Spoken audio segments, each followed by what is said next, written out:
Hey there, YouTube. Just wanted to come on here for a moment and talk with you guys a little bit about permitting and the difference between what citizens are required to have permits for and what corporations are allowed to do with no permits.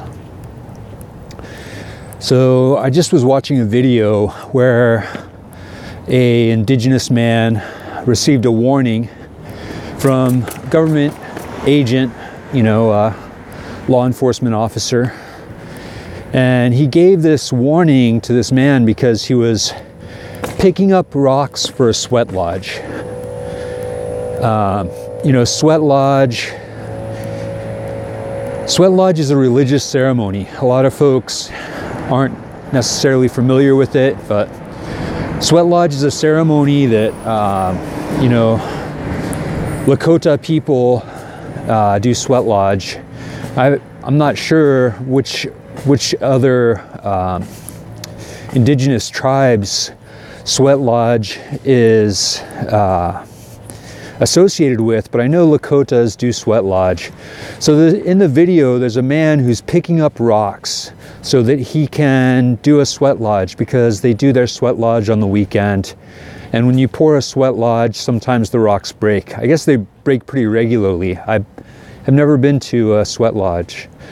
But anyway, the cops come up and, they make him put the rocks back, and they threaten him with a citation. They end up giving him a warning for picking up rocks, and bear in mind, an indigenous person picking up rocks for ceremony, in essence, what they're doing is a religiously protected action. It's an action that they have to do in order to practice their ceremony. So, essentially what the officers were doing at that point is preventing this person from freedom of religion. And they told the guy, you have to have a permit to pick up rocks. You have to have a permit to pick up rocks. Now think about that for a second, because again, this is a native person who's on land that's associated with his relatives, his ancestors, land that was stolen, mind you, by the federal government, by the state government, by whichever fascists go around stealing land, colonizers. And they come up on this guy and tell him he needs a permit to pick up rocks. So, in a lot of states, activities that are traditionally considered necessary for life, whether it's collecting water, making fire, or a religious practice, religious ceremony, spiritual ceremony, they force permits on people for that. You have to have a permit to pick up rocks. You have to have a permit to gather water. You have to have a permit to build a fire. Now, meanwhile, the same government allows unpermitted, dangerous infrastructure to be built, whether it's oil pipelines, gas terminals, or in the instance of the Navajo people, dumping of uranium waste. So government essentially steps in on behalf of the people to prevent citizens from doing things, but allows corporations to do much more dangerous things, much more destructive things without any permission. You're not required, corporations aren't required to get permits for a lot of this stuff that regular citizens will take huge fines for doing.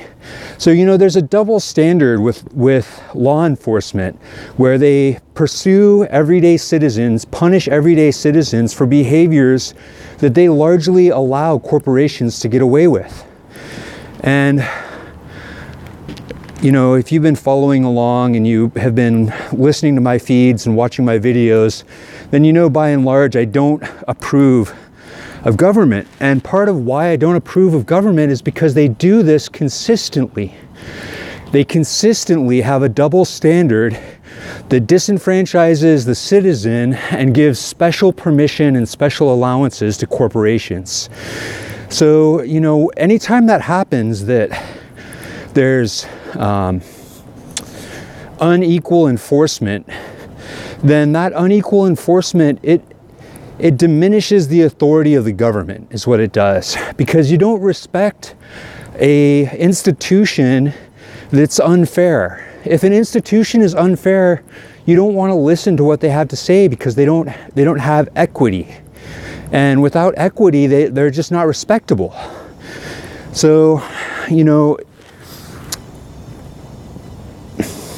I get a little bit bent out of shape about this because permits, they charge money for them. They charge money for you to be able to do very, you know, simple things that are essential to life. They charge you money to have a permit for it, and they force you into inspections, and they even will disallow you from doing those things if you're not doing it in a way that they can regulate.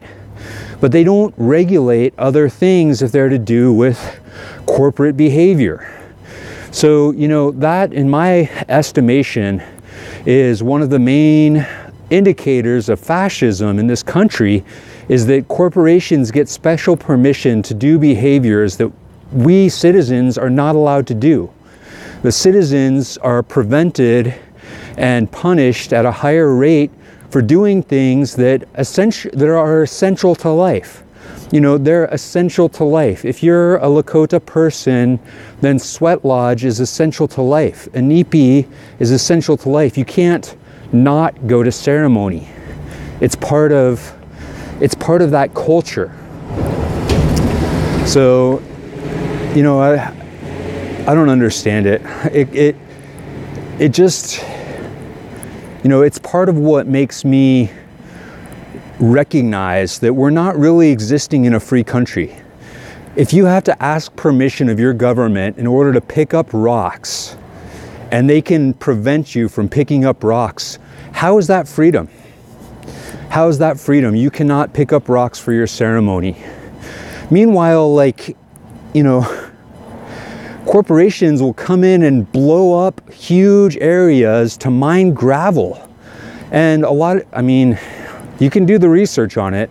A lot of gravel mines put huge amounts of waste into the ecosystem and poison fish, poison water, poison the air, because their behavior is destructive to life.